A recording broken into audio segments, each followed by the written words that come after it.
Hello everyone, I hope you all be doing well. आज हम पढ़ेंगे चैप्टर 2 जेनवीएसटी ईवीएस का, और वो है रिवर्स।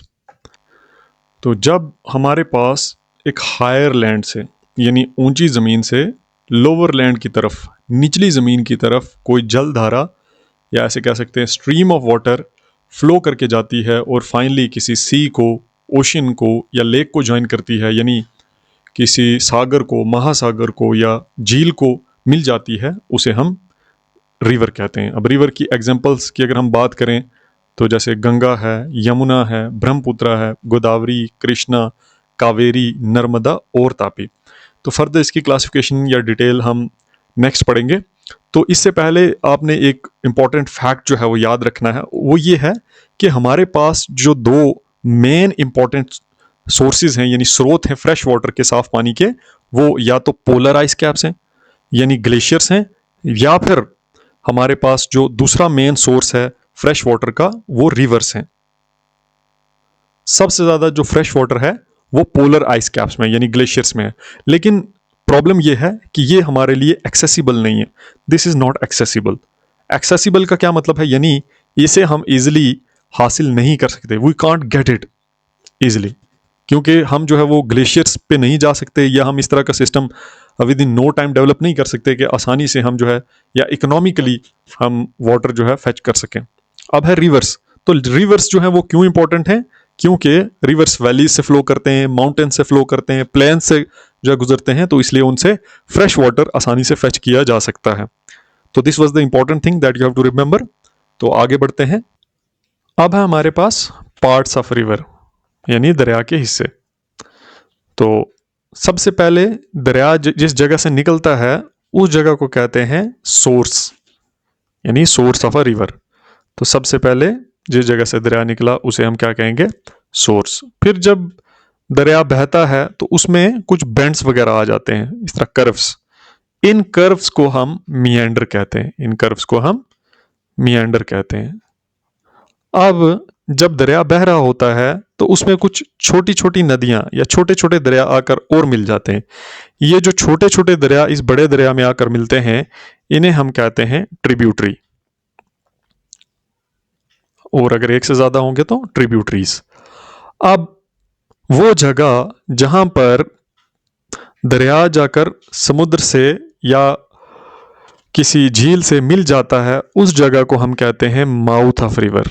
उस जगह को हम कहते हैं माउथ ऑफ रिवर। अब रिवर जब अपने माउथ पर पहुंचता है तो वो अपने साथ बहुत सारे सेडिमेंट्स यानी रेत, मिट्टी वगैरह साथ में लेकर आता है, और या तो वो एक ट्राइंगुलर शेप फॉर्म करता है या जिसको एक फैन शेप भी कहते हैं, और इस ट्राइंगुलर शेप को हम कहते हैं डेल्टा।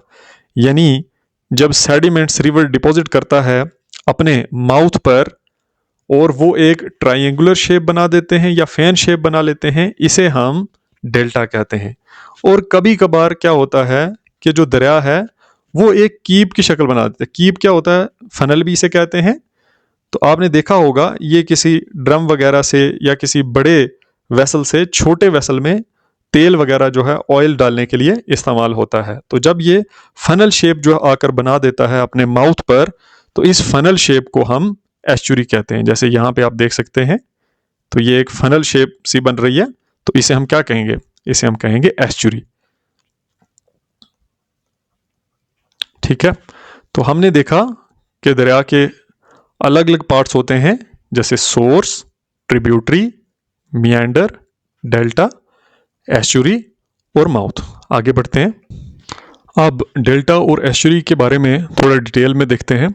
तो जैसा हमने अभी देखा कि डेल्टा क्या होता है। डेल्टा हमारे पास जब रिवर अपने माउथ पर पहुंचता है और वो एक ट्राइंगुलर शेप या फैन शेप्ड फॉर्मेशन बना देता है सेडिमेंट डिपॉजिट करके, यानी रेत, मिट्टी वगैरह जो है वो उसे डिपॉजिट करके, सेडिमेंट्स को डिपॉजिट करके जो अपने साथ बहा कर लाता है माउंटेन एरिया से। तो जब वो उनको डिपॉजिट कर देता है तो उससे हमारे पास एक लैंड फॉर्म बन जाती है, और इस लैंड फॉर्म को हम डेल्टा कहते हैं। तो डेल्टाज कहाँ बनते हैं? माउथ ऑफ द रिवर पर बनते हैं। तो कुछ डेल्टाज की एग्जांपल हैं, जैसे Sundarban delta, Godavari delta, Krishna delta. तो आप इनके नाम जो हैं थोड़े याद रखने की कोशिश करेंगे, although they are new to you. तो ज़्यादातर डेल्टाज कहाँ बनते हैं? तो ज़्यादातर डेल्टाज जो हैं वो ईस्ट फ्लोइंग रिवर्स बनाते हैं। ये जैसे मान लो हमारे पास नॉर्थ है, ये साउथ है, ये ईस्ट है और ये वेस्ट है, यानी वो रिवर्स जो ईस्ट की तरफ बहकर जाते हैं वो डेल्टाज बनाते हैं। और ये जो डेल्टाज होते हैं ये बहुत फर्टाइल होते हैं, यानी इनकी जो लैंड होती है वो बहुत ज़्यादा उपजाऊ होती है। आगे बढ़ते हैं। अब हमारे पास एस्चुरी। तो एस्चुरी क्या है? जब रिवर अपने माउथ पर पहुंचता है और वो सी या किसी लेक वगैरह में मिलते वक्त एक फनल शेप्ड ओपनिंग बना लेता है, ठीक है? तो ये एक फनल शेप्ड ओपनिंग है। तो जब वो एक फनल शेप्ड ओपनिंग बना लेता है तो इसे हम एस्चुरी कहते हैं, ठीक है? इसे हम क्या कहते हैं? इसे ही हम एक एस्चुरी कहते हैं। हमने अभी थोड़ी देर पहले इसके बारे में समझा है। तो ये एक एस्चुरी है। तो कुछ नदियाँ जो अपने माउथ पर जाकर एस्चुरी बना लेती हैं तो वो हैं नर्मदा, तापी और माही। तो कौन सी नदियाँ ज़्यादातर एस्चुरीज बनाती हैं? तो वेस्ट फ्लोइंग नदियाँ जो है वो एस्चुरीज बनाती हैं। और एस्चुरीज से कुछ हमें बेनिफिट्स भी होते हैं, जैसे कि हम इस पे जो है वो समुद्री अड्डे, पोर्ट्स या हार्बर्स वगैरह जो है वो बना सकते हैं। अब है हमारे पास east flowing and west flowing rivers. तो ईस्ट फ्लोइंग रिवर्स क्या होते हैं? जो जाकर बे ऑफ बंगाल में गिर जाते हैं, यानी वो फॉल करते हैं बे ऑफ बंगाल में। और वेस्ट फ्लोइंग रिवर्स क्या होते हैं? जो अरेबियन सी में गिरते हैं। इसके बारे में हम डिटेल में आगे इसके एक मैप पे देखेंगे। तो एग्जांपल्स क्या हैं ईस्ट फ्लोइंग रिवर्स की? गंगा, यमुना, गोदावरी, कृष्णा, कावेरी और महानदी। ये सब रिवर्स जो हैं वो ईस्ट फ्लोइंग रिवर्स हैं। और फिर दूसरे वेस्ट फ्लोइंग रिवर जो कहाँ जाकर गिर जाते हैं, कहाँ फॉल करते हैं? अरेबियन सी में। तो इसके एग्जाम्पल क्या है? नर्मदा, तापी। तापी को जो है तप्ती भी बोला जाता है। और फिर माही और साबरमती। तो इससे भी क्वेश्चन पूछ सकता है, वो कह सकता है which one of the following is west flowing river. तो आपने एक और बात याद रखनी है, वो ये है कि जो ईस्ट फ्लोइंग रिवर्स हैं वो ईस्ट की तरफ बहते हैं और ये ज़्यादातर जो है वो डेल्टाज बनाते हैं। और जो वेस्ट फ्लोइंग रिवर्स हैं ये कम हैं, ठीक है? They are less in number और ये अपने माउथ पर एस्चुरीज बनाते हैं। अभी हमने थोड़ी देर पहले देखा कि ईस्ट फ्लोइंग रिवर और वेस्ट फ्लोइंग रिवर क्या होते हैं। तो ईस्ट फ्लोइंग रिवर वो रिवर होते हैं जो बे ऑफ बंगाल में फॉल करते हैं, यानी वो ईस्ट की तरफ बहते हैं। और वेस्ट फ्लोइंग रिवर वो होते हैं जो अरेबियन सी में फॉल करते हैं, यानी जो वेस्ट की तरफ बहते हैं। तो यहाँ अगर हम देखें तो जैसे ये गंगा नदी है तो it is falling into Bay of Bengal, so it is going toward the east. फिर उसके बाद महानदी है, वो भी बे ऑफ बंगाल में फॉल कर रही है। गोदावरी है, is again falling into Bay of Bengal. Krishna है, वो भी बे ऑफ बंगाल में फॉल कर रही है। और फिर कावेरी है, that is also falling into Bay of Bengal. तो ये सब जो हमारे पास रिवर्स हैं ये सब ईस्ट फ्लोइंग रिवर्स हैं। अब वेस्ट फ्लोइंग रिवर्स की बात करें तो जैसे इंदस है, तो Indus is flowing toward the Arabian Sea, that is toward the west of India. And फिर माही है तो वो भी अरेबियन सी में जा रही है। साबरमती है, वो भी अरेबियन सी में। नर्मदा है, this is also going to the Arabian Sea. And then Tapi है, तो Tapi is also flowing toward the Arabian Sea, that is toward the west of India. तो इस तरह से हम डिफ्रेंशिएट कर सकते हैं ईस्ट फ्लोइंग और वेस्ट फ्लोइंग रिवर्स को। अब है हमारे पास कुछ इंपॉर्टेंट रिवर्स। तो सबसे पहले है हमारे पास सोर्स। सोर्स क्या होता है? वो जगह जहां से रिवर्स निकलते हैं और फिर जो है वो माउथ ऑफ रिवर्स जो हैं वो दिए हुए हैं, यानी ये रिवर जो है कहाँ पर जाकर फॉल करते हैं, ठीक है? तो सबसे पहले जो है हमारे पास गंगा। इन रिवर्स के बारे में आपने अच्छे से याद रखना है क्योंकि the examiner can ask question on the mouth और सोर्स एज वेल। तो गंगा रिवर है, इसका सोर्स गंगोत्री ग्लेशियर है। This is in Uttarakhand and its mouth is Bay of Bengal because it falls in Bay of Bengal. फिर यमुना है, तो यमुना जो है वो यमुनोत्री ग्लेशियर से निकलता है, ये भी उत्तराखंड में है और फिर ये गंगा को ज्वाइन करता है।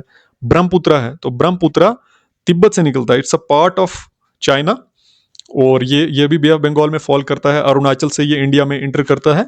फिर है गोदावरी, तो गोदावरी जो है वो त्रिम्बकेश्वर जो है हिल्स हैं वहां से निकलता है और ये बे ऑफ बंगाल में गिरता है। देन कृष्णा जो रिवर है ये महाबलेश्वर एक प्लेस है महाराष्ट्र में, वहां से ये इसका सोर्स है और जाके ये बे ऑफ बंगाल में गिरता है। कावेरी है, तो it originates from Tala Kaveri and it falls in Bay of Bengal.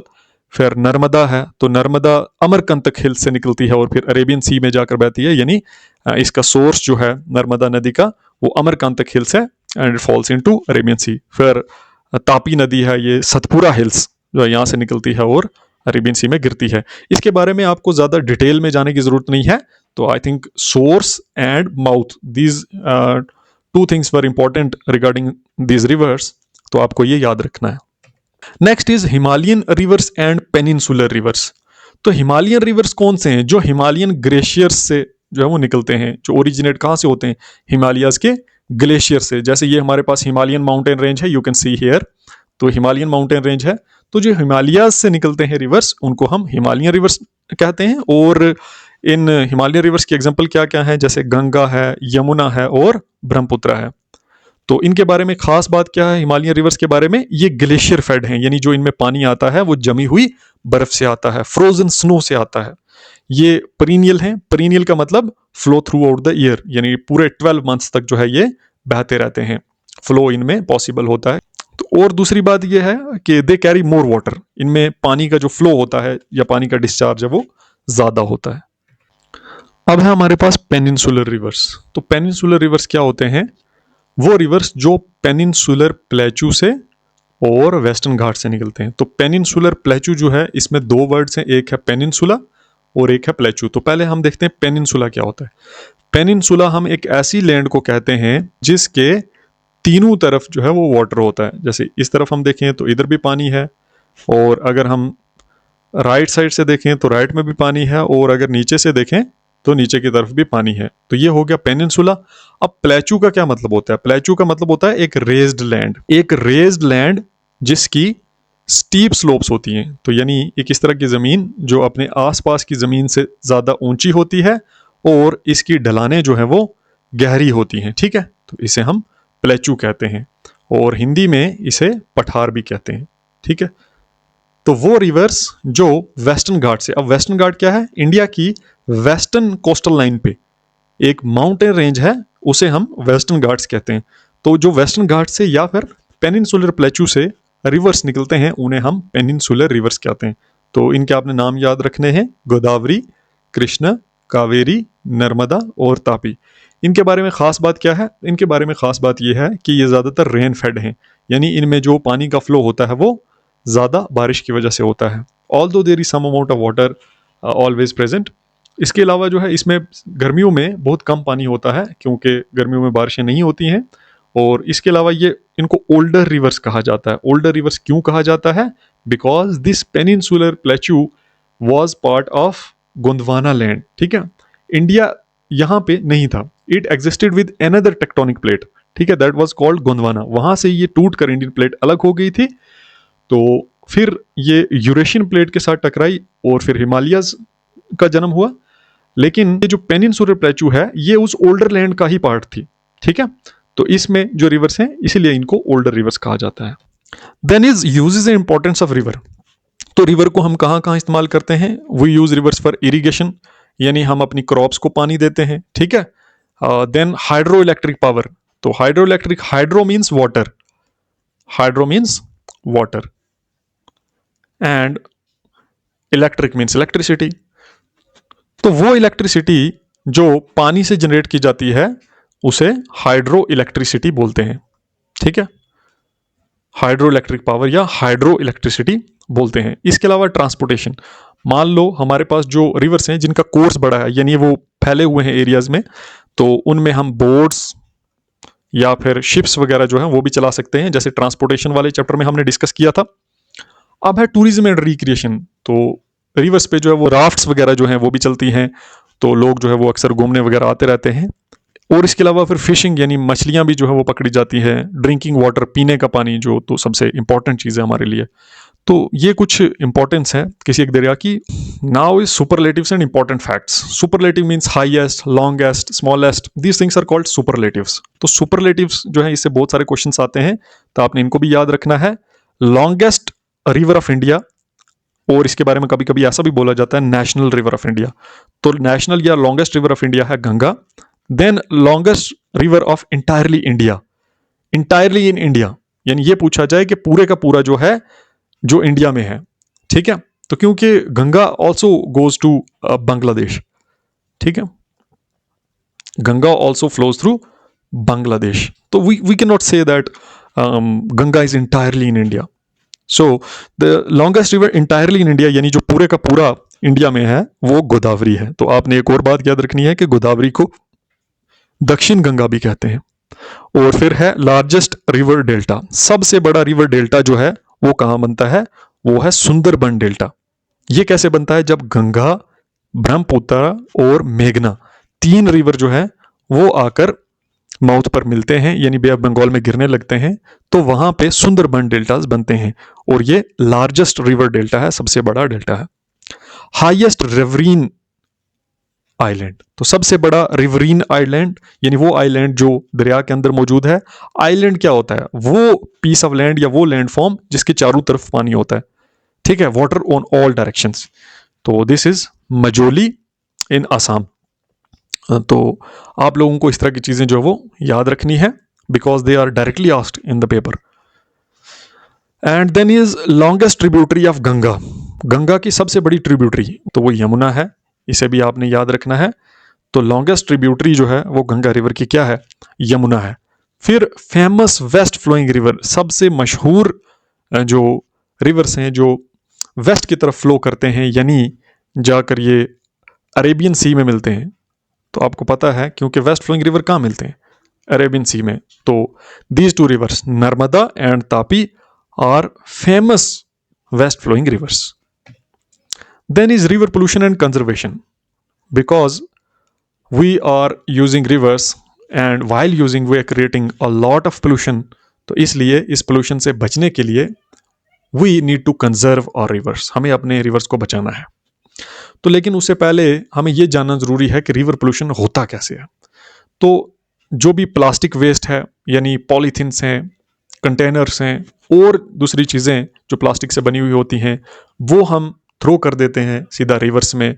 इसके अलावा इंडस्ट्रियल वेस्ट, कारखानों से आने वाला जो कचरा है उसे हम रिवर में फेंक देते हैं. या सीवेज है, सीवेज यानी जो भी ड्रेन्स वगैरह से या घरों से निकलने वाला जो गंद है, बायोलॉजिकल वेस्ट है, उसे हम फेंक देते हैं दरिया में, उससे भी रिवर पोल्यूशन होता है. फिर केमिकल फर्टिलाइजर्स एंड पेस्टिसाइड्स, इसके अलावा जो कीटनाशक या फिर फर्टिलिटी बढ़ाने वाले केमिकल्स हैं उनको हम इस्तेमाल करते हैं, तो रेन वगैरह से वो बहकर सीधा जो है वो मिल जाते हैं जाके किसी भी रिवर के साथ, तो उससे भी वो पोल्यूशन कॉज करते हैं. तो इसके बाद है इफ़ेक्ट्स, यानी इससे नुकसान क्या होते हैं, यानी what are the after effects of river pollution. तो वाटर बिकम अनसेफ, पानी जो है वो पीने के काबिल नहीं रहता. Fish and aquatic animals die, पानी के अंदर रहने वाले चाहे वो फिशेज हैं या दूसरे एक्वेटिक एनिमल्स हैं वो मर जाते हैं. इससे बीमारियां फैलती हैं, it can spread disease, harm to the environment, ecological balance जो है वो बिगड़ जाता है. Next is conservation of river. So how can we protect our rivers. सबसे पहले हमें क्या करना है, हमें कचरा जो है यानी गार्बेज को दरिया में नहीं फेंकना है. We should not throw the garbage into the rivers. इसके अलावा कारखानों से आने वाला जो वेस्ट है, इंडस्ट्रियल वेस्ट है, उसको रिलीज करने से पहले ट्रीट करना है. ठीक है, तो ट्रीट करने के लिए हमारे पास क्या होता है, sewage treatment plants. Sewage treatment plant, आपने इनका नाम सुना होगा in big cities like Delhi, Mumbai, and in some big companies also, you can see sewage treatment plants. So in short, you can call them as STPs. तो sewage treatment plants की मदद से भी आप जो है पहले वाटर को ट्रीट करेंगे और उसके बाद जो है आप उसको रिवर में या किसी भी वाटर बॉडी में रिलीज करेंगे. Then is reduce the use of plastic. तो आप जो है वो प्लास्टिक को इस्तेमाल नहीं कर सकते अप टू दैट एक्सटेंड कि वो रिवर्स को पोल्यूट करना स्टार्ट कर ले. तो plant more trees along the river bank. River banks जो है वो इरोड ना हो जाए, उसकी मिट्टी बहकर जो है वो ना चली जाए. तो इसलिए आपने क्या करना है, ट्रीज को प्लांट करना है क्योंकि वो उस सॉइल को होल्ड करके रखेंगे. इसके अलावा आपने पानी को बचाना है, पानी को बचाना है. You have to save water, spread awareness, लोगों के अंदर जागरूकता पैदा करनी है. You have to tell people that these are the things which are harming our rivers and we should stop it now. उसके बाद जो है कुछ प्रैक्टिस एमसीक्यूज हैं. आई होप कि अब आप जो है ये बहुत आसानी से कर लेंगे. तो सबसे पहले हमारे पास क्वेश्चन है the place where river begins is called, वो जगह जहां से दरिया शुरू होता है, तो उसे हम क्या कहते हैं? We know it well, source of river. Which of the following is a west flowing river, इनमें से कौन सा दरिया जो है वो वेस्ट फ्लोइंग है? वेस्ट फ्लोइंग का क्या मतलब है? It falls into Arabian sea, तो वो दरिया जो अरेबियन सी में जाकर गिर जाता है उसे वेस्ट फ्लोइंग रिवर कहते हैं। तो इनमें से कौन सा रिवर है जो वेस्ट फ्लोइंग है? तो Narmada is a west flowing river. Godavari, Krishna and Ganga, these are all east flowing, these are all east flowing. अब तक आपको पता चल गया होगा। आगे बढ़ते हैं। A fan shaped land form at the mouth of the river, fan की शेप का या ट्राइंगल शेप का जो लैंड फॉर्म है जो रिवर के आगे बनता है या उसके माउथ पर बनता है, उसे हम क्या कहते हैं? तो उसे हम डेल्टा कहते हैं। तो इनमें से कौन सा रिवर है जिसे हम दक्षिण गंगा कहते हैं? तो I want you people to answer this in comment section. Right question number 4 and in front of that write your answer, that is A, B, C or D. So while answering make sure that you are mentioning the question and then mention the part, तो फिर मुझे पता लगेगा कि that you have answered it correctly or not. तो आगे बढ़ते हैं। then is which sea receives the most east flowing rivers, ज़्यादातर जो ईस्ट फ्लोइंग रिवर्स हैं, ईस्ट फ्लोइंग रिवर्स कहाँ पे मिलते हैं? ईस्ट फ्लोइंग रिवर्स जो है वो जाकर फॉल करते हैं बे ऑफ बंगाल में। ठीक है, तो वो ये पूछ रहा है विच सी रिसीव्स, ऐसा कौन सा समुद्र है या सागर है जिसमें ज्यादातर ईस्ट फ्लोइंग रिवर्स आकर मिलते हैं? तो we only read about bay of Bengal, तो this one is the correct answer. Moving to the next question, which of the following is the tributary of Ganga? Tributary means the smaller river that falls into the larger river. तो कौन सी tributary है? We know it well, Yamuna is the tributary of Ganga. Then which is the national river of India? तो ये भी हमने पढ़ लिया है। I want you people to answer this in comment section. Mention the question and then mention the answer. Which of the following helps to keep rivers clean? दरियाओं को साफ रखने के लिए, रिवर्स को साफ रखने के लिए कौन सी चीज हेल्प करती है? तो throwing plastic into the river, अगर हम प्लास्टिक को दरिया में फेंकेंगे? No, not at all. Releasing untreated industrial waste, यानी कारखानों से या इंडस्ट्री से निकलने वाले कचरे को बिना साफ किए दरिया में फेंकेंगे? No. Planting trees along the river banks, यानी जो दरिया का किनारा है उसके आसपास प्लांट्स लगाना। तो will talk about it next. D part, wasting water, पानी को वेस्ट करना? No. If we are wasting water how can we keep the rivers clean?